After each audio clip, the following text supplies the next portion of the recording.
Above all, love each other deeply because love covers over a multitude of sins. 1 Peter 4:8. In the heart of Christian doctrine lies a profound simplicity, the call to love and the affirmation of equality. These are not mere suggestions but divine commandments woven into the very fabric of Christian ethics. Love, as taught by Christ, is unconditional, extending beyond the boundaries of race, status, or creed. This foundational principle compels us to see each other not as strangers divided by superficial differences, but as fellow beings created in the image of God. It is a love that does not merely tolerate, but embraces. A love that seeks understanding and values the inherent worth of every soul. As believers, every action, every decision should be a reflection of this love. It challenges us to live out our faith in ways that heal, unite, and uplift. It is through this lens of love and equality that we truly begin to live out the teachings of Christ. Let us delve deeper into the scriptures to uncover the profound meaning of these words.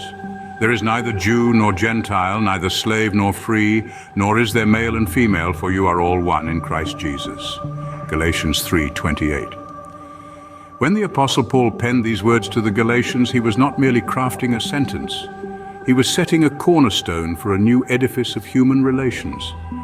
Consider the epoch in which this was written, a time rife with deep-seated ethnic divisions, rigid social hierarchies, and stark gender distinctions. Paul's declaration was nothing short of revolutionary. This verse challenges us to look beyond the superficial divisions that seem to define our world. Ethnicity, social status, and gender, these are but outer layers, mere facets of our complex human identities. Yet how often do these facets become barriers? In contemporary times, the essence of Paul's message is as relevant as ever.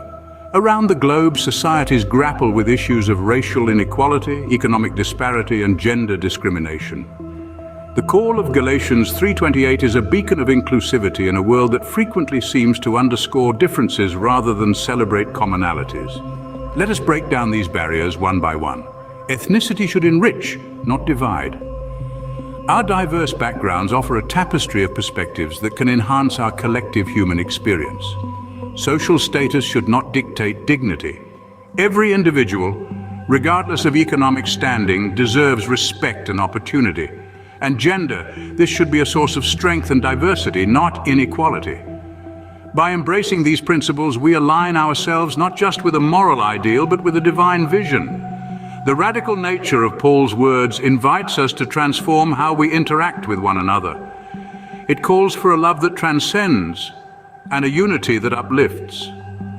As we reflect on these truths, let us remember that the journey towards equality and non-discrimination is ongoing.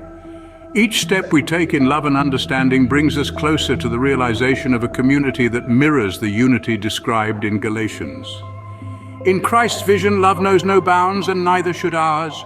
A man was going down from Jerusalem to Jericho when he was attacked by robbers. A Samaritan, as he traveled, came where the man was, and when he saw him, he took pity on him. Luke 10:34. In this poignant parable, a traveler is stripped of his possessions, beaten and left half dead along the road. Priests and Levites, those expected to be his aid, pass by without offering help. Then a Samaritan, a figure traditionally viewed with disdain and prejudice by the Jews of that time, stops to assist. The road from Jerusalem to Jericho was notoriously dangerous. Known as the Way of Blood, it was a place where such unfortunate events were not uncommon. However, the focus of this story is not just the act of violence, but the unexpected demonstration of compassion. It's crucial to understand the deep-seated animosity between Jews and Samaritans during this period. Theirs was a division rooted in centuries of conflict, religious disagreements, and ethnic tensions. Samaritans were often looked upon as the other, not just different, but inferior. Yet here we see a Samaritan who chooses to transcend these entrenched divides. He not only provides immediate aid, but ensures the wounded man's care, paying for his recovery. This act is radical, not just because he helped, but whom he helped, a man society implied he should despise. Through this narrative, the parable challenges us to question our own prejudices. Who are the Samaritans in our lives? Are there people we view through a lens of bias or historical resentment? The Samaritan in the story embodies the essence of unconditional love, love that does not see ethnicity, social status, or historical grievances, but simply another human being in need. This is the love that defies conventions, the love that acts with mercy and generosity even when it's least expected. True equality in the eyes of God comes from actions of love and mercy, not labels and divisions. Jesus replied, "Love the Lord your God with all your heart and with all your soul and with all your mind. This is the first and greatest commandment. And the second is like it. Love your neighbor as yourself." Matthew 22:37, 39. In these profound words, we find the essence of spiritual life and the bedrock of meaningful human interaction. To love God completely and to love our neighbor as ourselves, these are not just lofty ideals, but practical directives that guide every step we take. Let's delve a bit deeper into what it truly means to love our neighbor as ourselves. This commandment transcends mere affection or emotional fondness. It's about recognizing the inherent worth and dignity of every individual. Whether they live next door or across the globe, whether they share our views or challenge them, each person is deserving of respect and love. Loving our neighbors means seeing them as equals, regardless of their ethnicity, social status, or background. It means empathizing with their struggles and joys alike. It's about offering kindness and support, not because we expect something in return, but because it is the right thing to do. It's about standing up for justice, advocating for those who are marginalized, and ensuring that everyone has an equal opportunity to thrive. In this light, love becomes an active force for equality. It challenges societal norms and prejudices, urging us to look beyond superficial differences and connect with the divine spark within each person. When we truly love our neighbor, barriers begin to crumble and bridges are built. The equality we create is not just in terms of opportunities, but also in understanding, acceptance, and mutual respect. Therefore, if we return to the core of these commandments, we see that they are not merely about personal piety or individual morality. They are about creating a community, a society, a world where love is the foundational principle guiding all interactions and decisions. If love is the greatest commandment, then it is through love that all equality is realized. How then shall we live? This question, echoing through the ages, challenges us today just as it has for generations past.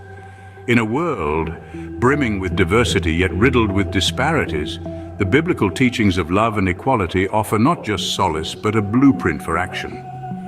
Consider the issues of racial inequality that persist in society. The principle that everyone is created in the image of God, as discussed earlier, should not only be a belief but a lived experience. It beckons us to look beyond skin color, ethnicity, or origin, recognizing the inherent worth and dignity in every individual. It calls for an active dismantling of barriers, whether they be legal, economic, or social, that prevent people from living as equals. Economic disparity is another contemporary giant, towering over too many lives. The teachings of love and equality compel us to not stand idly by. They inspire the affluent and the resourceful to aid those in distress, to share wealth not as an act of charity but as an act of justice.